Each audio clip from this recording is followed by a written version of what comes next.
탁, 탁, 슝! 넘어지지 않고 자전거를 가르칠 수 있는 특별한 방법이 있습니다. 마틴의 자전거 학교. 안녕하세요. 마틴의 자전거 학교입니다. 오늘은 제가 최근에 구입한 자동차 쉐보레 트랙스에 대한 일주일 사용 소감을 말씀드리겠습니다. 이 차는 1400cc 가솔린 엔진을 탑재한 차량이고, 저는 차를 구입할 때에 후측방 감지기와 보스 오디오 정도의 옵션이 있으면 좋겠다는 생각이 있었기 때문에 이 두 개를 모두 넣을 수 있는 트림을 고르다 보니까 트랙스의 최고 사양인 프리미어 트림을 고르게 되었습니다.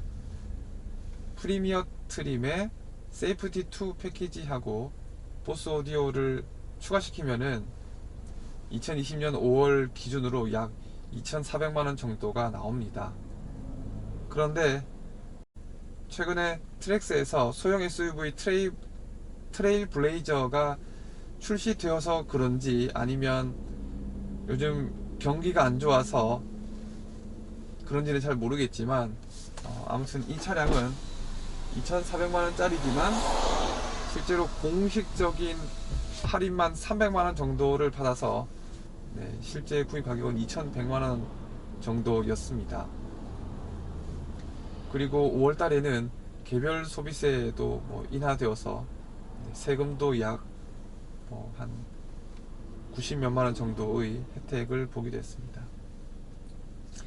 제가 이전에 이제 쉐보레 올란도와 또 크루즈를 타고 있었기 때문에 이제 두 차와 비교하여서 지금 그 새로 구입한 차량에 대한 어떤 느낌을 말씀드리게 된다는 것을 감안하시고 들으시면 좋겠습니다.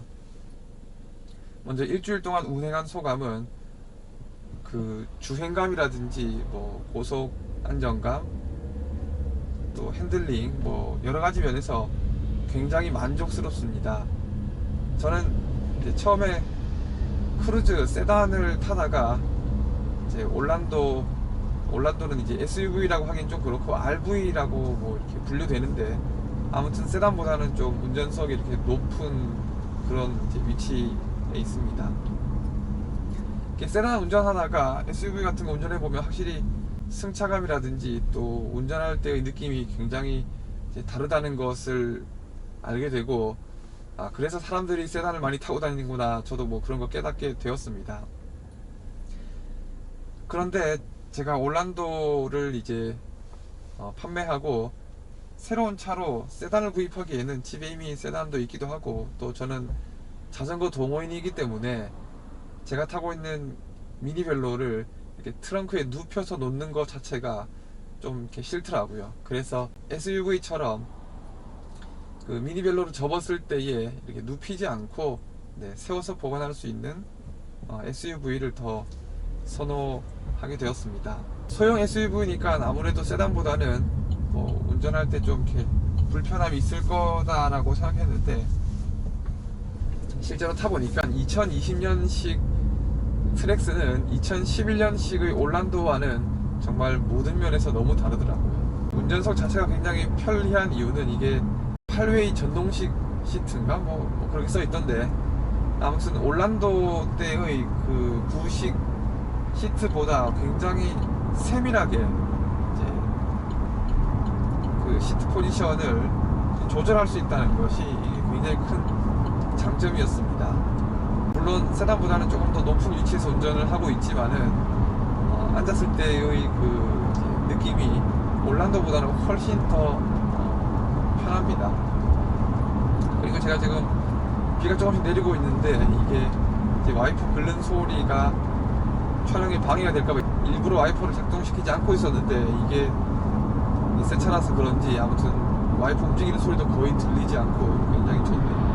저는 지금 쉐보레 차량만 세대째 운행을 하고 있어서 쉐보레 특유의 어떤 운전 질감이라든지 여러가지 것들에 굉장히 익숙해져 있고, 그리고 그런 주행감에 굉장히 편안함을 느끼고 있습니다. 지금도 왼쪽에 자동차들이 하나씩 지나갈 때마다 그 사각지대 근처에서 사각지대가 발생하기 전에 후측방 감지기가 작동되고 있는 것을 여러분들 보실 수 있습니다. 그리고 이 차는 차선 이탈 경고음 이런 것도 돼 있어서 제가 차선을 지금 뒤에 충분히 안전할 때 해보겠습니다. 제가 깜빡이를 켜고 이렇게 차선을 바꾸면은 그러면 아무 소리가 나지 않습니다. 그런데 제가 깜빡이를 켜지 않고 차선을 바꾸면 지금 뒤에 충분히 안전하다는 거 확인했습니다. 오른쪽으로 가고 있습니다. 그럼 뭔가 이렇게 삑삑삑 거리면서 차선을 이탈했다는 이제 소리를 굉장히 조용하게 침착하게 알려주고 있습니다. 이게 제가 이전에 타던 차량에서는 없던 기능인데, 물론 이런 안전장치가 저의 운전 습관에서 얼마나 도움이 될지 모르겠지만, 그래도 1년에 한 번이라도 순간적인 졸음에 의해서 차선이 이탈된다는 것을 좀 미리 안내해주면은 1년에 단 한 번이라도 그게 안전에 굉장히 도움이 될 거라고 생각합니다. 차선 이탈 시스템이 작동하는 원리는 요 앞쪽에 보면은 저기 그 조그만 카메라가 하나 달려 있더라고요. 그래서 아마 그 카메라가 도로의 차선을 뭔가 감지하는 것 같습니다. 저는 정확한 기술적인 원리는 잘 모르겠고요. 그리고 지금 이 차량은 아직 출고된 지 지금 일주일 정도밖에 되지 않았기 때문에 아직 유리에 썬팅 이런 거 필름을 바르지 않은 상태고 블랙박스도 달지 않은 상태입니다. 그래서 더욱 안전에 주의해서 운전을 해야겠습니다. 트랙스 구입하기 전에 제가 여러가지 인터넷 검색을 통해서 정보를 많이 취합했는데, 애플 카플레이에 대한 설명은 상대적으로 적었던 것 같아요. 제가 처음에 되게 놀랬던 것은 물론 음악을 듣는 거라든지 라디오 듣는 거 이런 것들은 그 케이블을 연결하지 않아도 블루투스로 다 가능한데, 애플의 카플레이를 이제 사용하려면은 케이블로 연결을 해야 되고, 케이블을 연결하는 순간 자동으로 그 아이폰의 구글 지도가 뜨는 것이 좀 신기했고, 그리고 제가 이전에는 구글 지도는 뭔가 좀 이렇게 그 정보가 충분히 제공되지 않는 것 같고, 또 우리나라 정세에 안 맞는 것 같아서 저는 늘 네이버 지도를 사용했었습니다. 네이버 지도에서 이제 검색도 하고, 또 네이버 지도에서 실시간 교통 상황을 이렇게 색깔로 나타내 주기도 하고, 또 내비게이션 기능도 있거든요. 근데 실제로 네이버 지도도 여기 애플 카플레이로 사용해보고, 또 구글 지도도 사용해봤는데, 이 구글 지도가 물론 그 디테일한 부분은 네이버 지도만큼 나오진 않지만은, 일단 이 쉐보레에서 굉장히 운전자의 이렇게 편리한 친숙한 인터페이스로 만들었다는 것이 느껴질 정도로 굉장히 보기가 편리했습니다. 일단 제가 지금 운전석에서 앉아있을 때에 보면은 오른손으로 이 핸들을 쥐고 있는 오른손이 이제 그걸 뭐라 그러죠? 인포테인먼트 창에 약간 왼쪽 편을 이렇게 가리고 있는 그런 위치가 됩니다. 그래서 이게 손으로 가려진다는 것을 쉐보레에서 이미 다 알고, 실제 지도는 이렇게 약간 오른쪽 편에 치우쳐 있고, 그리고 왼쪽 편에는 뭔가 방향 지시에 관한 어떤 안내문 이런 것들이 이렇게 보이고 있어서 굉장히 지도를 보면서 운전하기에 편리합니다. 네이버 지도도 분명히 장점이 있지만은 구글 지도도 기본에 충실하고 아주 보기 편리하다는 그런 장점이 있는 것 같습니다. 그리고 저는 보통 6시 정도에 집에서 이제 나서기 때문에 도로 상황이 비교적 좀 한산한 편입니다.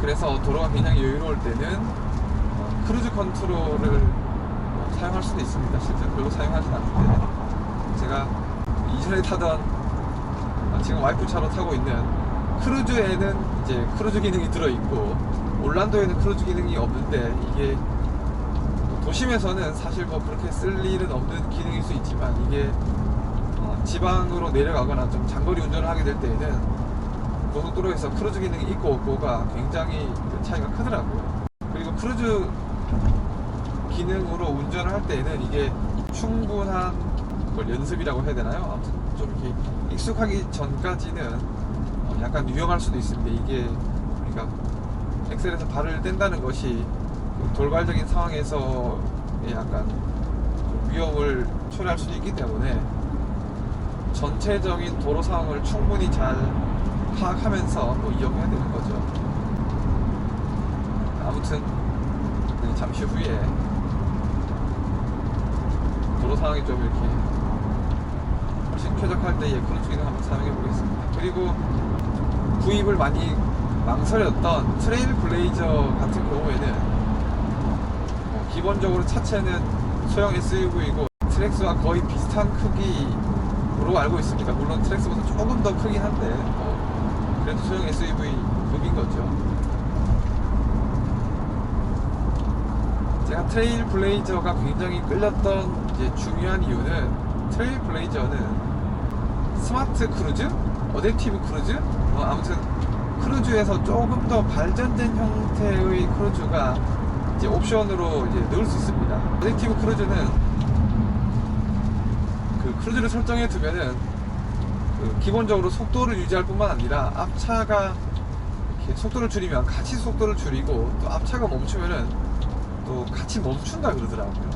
또 앞차가 출발하면은 그 어댑티브 크루즈가 적용된 차량도 같이 출발을 한다 그러더라고요. 그러니까 운전을 하는 동안 사람의 오른쪽 발을 거의 페달에 올리지 않아도 가고 서는 것을 알아서 잘 스마트하게 할 수 있는 그런 기능인데, 그게 막히는 도심에서 1시간 2시간 운전할 때 사실 오른쪽 발목이 좀 아프기도 하거든요. 그래서 그럴 때에 굉장히 유용할 수도 있겠다라는 생각이 들었지만은, 어댑티브 크루즈 기능을 넣기 위해서는 트레일 블레이저의 최고 등급인 이제 액티브 등급이나 RS 등급까지 이제 올려야 되고, 거기에 이제 추가 옵션으로 넣어야 되는데 그렇게 이리저리 넣다 보면은 거의 2,900만원 정도가 나오더라고요. 그리고 트레일 블레이저는 지금 막 출시된 신차이기 때문에 아마 공식적인 할인도 거의 없을 거라고 생각합니다. 그래서 이게 어댑티브 크루즈까지 넣어서 완전히 새로운 그런 차로 만나려면은 거의 3천만원이다 라고 생각을 해야 되겠고, 이거는 트랙스의 이제 일반적인 가격 2천만원 정도의 가격에 비하면은 거의 한 등급 위의 차가 아닌가 라는 생각이 들었습니다. 그래서 저는 트레일 블레이저는 구입하기 좀 부담스럽고 해서 원래 구입하고 싶었던 트랙스로 구입을 하게 되었습니다. 저처럼 혼자서 출퇴근용으로 사용하는 차량이라고 한다면은 저는 트랙스도 충분히 만족스럽게 운행할 수 있다라고 생각합니다. 물론 트랙스는 그 트렁크가 이렇게 SUV 치고는 작은 편입니다. 이건 이제 소형 차량이기 때문에 어쩔 수 없는 거고, 이전에 제가 타던 올란도는 트렁크도 이제 굉장히 크고 진짜 패밀리카 느낌이 많았는데, 트랙스도 4인 가족이 타고 다니기에 전혀 불편함은 없을 거라고 생각하지만, 캠핑처럼 이렇게 짐을 많이 넣고 다니는 그런 아웃도어 활동을 즐기시는 분에게는 다소 트렁크가 좁다고 느껴질 수도 있습니다. 그렇지만 이 가격에서 이 정도 성능을 발휘하는 차량을 구입한다는 것은 저는 충분히 가성비 좋고 또 만족스러운 선택이라고 생각합니다. 그리고 제가 지금 언급드린 거 외에도 사실 소소하게 만족스러운 부분이 엄청 많지만, 그것은 트랙스 자체의 장점이라기보다는 제가 2011년식 올란도 깡통을 타다가 풀옵션을 타게 되면서 느끼는 그런 만족감이라고 생각이 들어서 다른 기능에 대해서는 별도로 언급을 하지 않겠습니다. 그리고 다음에 날씨가 좋을 때 제가 트랙스의 외부와 내부에서 일반적으로 보이는 것이 아닌 정말 감동적인 그런 디테일에 대해서 다음에 영상을 찍어서 한번 올리도록 하겠습니다. 자전거를 가르쳐야 하는 부모님들께 이 채널을 공유해 주십시오. 설명은 제가 하겠습니다.